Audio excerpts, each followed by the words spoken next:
And it's Friday, people. It's Friday, and we've been looking forward to this conversation.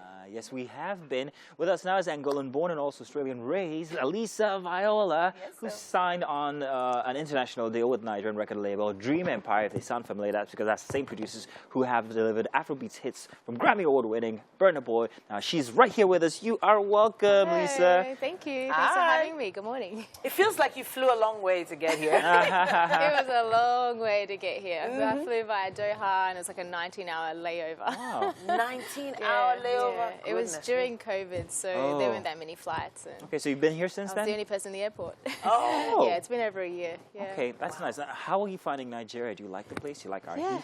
Yeah, absolutely. Look, I love the heat. I'm a heat person. So one of my favorite places in the world is Singapore. So it's kind of like that, but without the humidity. Like, it's not as bad here. Okay. But I'm loving it. You know, I wrote a song about it. You also grew up in Australia, so I it can't be that different.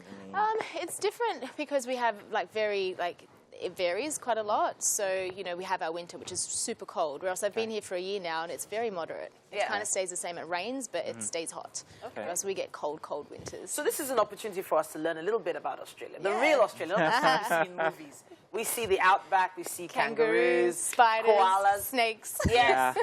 So is this all true? It is true, but it's relative. It's relative to where you are. Okay. You know, I mean, if you live in like a rainforest area, you're going to get certain animals. If you live in the outback, you're going to, you know. So I did spend a lot of time on a vineyard, you know, for example, nice. and we had a lot of kangaroos. So we used to have a roost shooter every year to come in and cull them. Oh, wow. So, but I mean, I lived in Sydney also for a long time, and I didn't see any kangaroos in the city. So it's relative. Okay. Glad to have you here. Let's talk about your music now. We saw a little clip with you and Magneto. Oh, sorry. Yes. Yes, Magneto. and you rapped on that one. I tried. Are you a rapper or a singer? I'm definitely a singer. You're a singer. I'm not cool enough to be a rapper. Well, that was cool already all by itself. I absolutely liked it. I thought you were you. actually a rapper, and I'm like, that's nice. Under direction by Magneto, who's amazing. He can make anybody sound amazing in the studio. Very true. But I was trying. I was laughing the whole time when I was recording. But I had fun. So, Okay, I was gonna jump in and say there must have been something about you that they saw that they were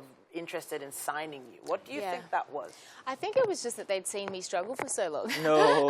Struggle? I don't think you would be struggling. Well, look, that's the thing. The entertainment industry, it's like it's never a struggle to the outside, but you know, people that are inside know the struggle. So he knew that I was an independent artist. I'd released an EP. I'd released like 6 singles. You say he now? Who you're talking about? Sorry, our CEO of Dream Empire Music. So.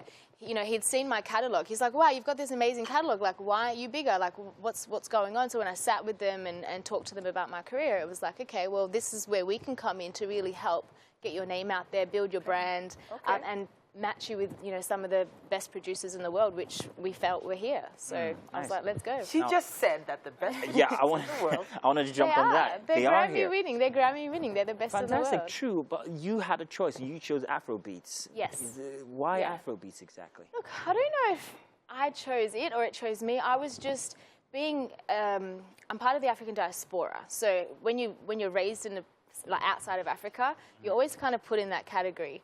And I grew up, you know, dancing a lot. So my first professional gig was like dancing. So I just felt the beats, and I kind of always fell into that category.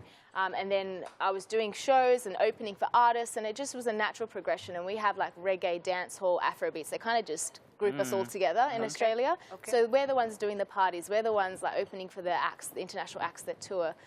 We're the ones representing, flying the flag. And for me, Afrobeats was a way for me to connect back. You know, for a long time, living outside of Africa, people have this, I would even go as far to say shame, to say, I'm African. You know, so you have people putting on American accents, and you have people trying to like find themselves in a white society, which is what it is.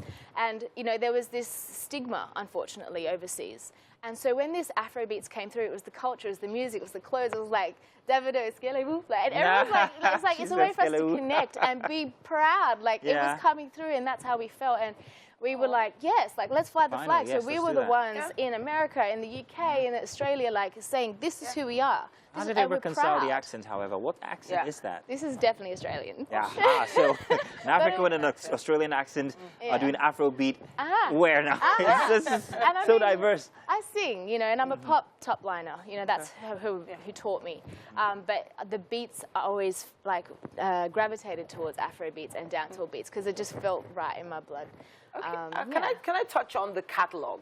Yes. You know, so are there any artists we're familiar with that were in your catalog before you came? Yeah, the biggest one was Shaggy. Shaggy. Yeah. Yeah. You've been on with Mr. Lover. For real. Yeah. Yeah, Yeah. Exactly. Yeah. Interesting. Yeah. But then, as you said, you know, for some reason it wasn't getting through until you came to Africa. Yeah.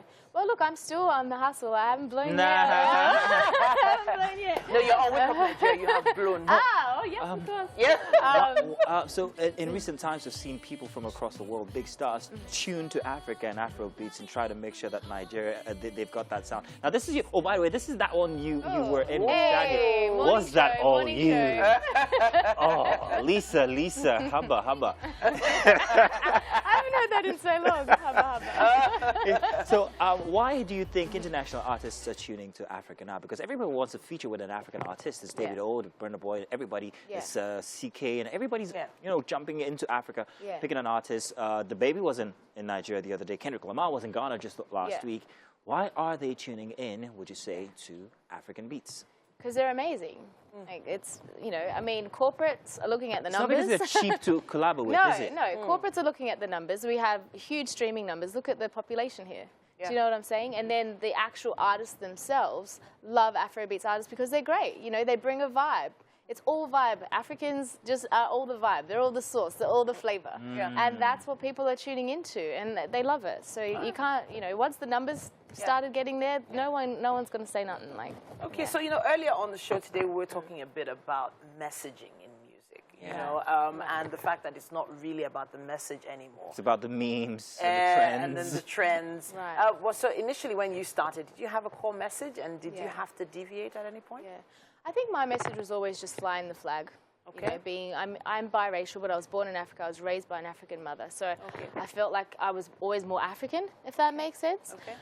And so for me, I was always writing about things that, you know, made sense to me and what I was going through, you know, in my experience. And I do think the messages are still there. They're just, I think people are just trying to, as they're pushing through, they're having to do the memes and all the rest of it just to get the attention. But if you really look at people's body of work, you can hear the message in the music. Fantastic. All right. You're sticking around, aren't you? Because today is Game day! Did you have to tap me like... That's violence. But in any case, you stick around because we have a very interesting game. We're going to make it very easy for you. However, if you lose, I can't vouch for your continental, you know, safety or your palate. But yeah, just stick around. Okay. We'll be back to stay tuned. It's going to be the games next. How are you? Thank God, my provider. She's too fine. A man need a hider.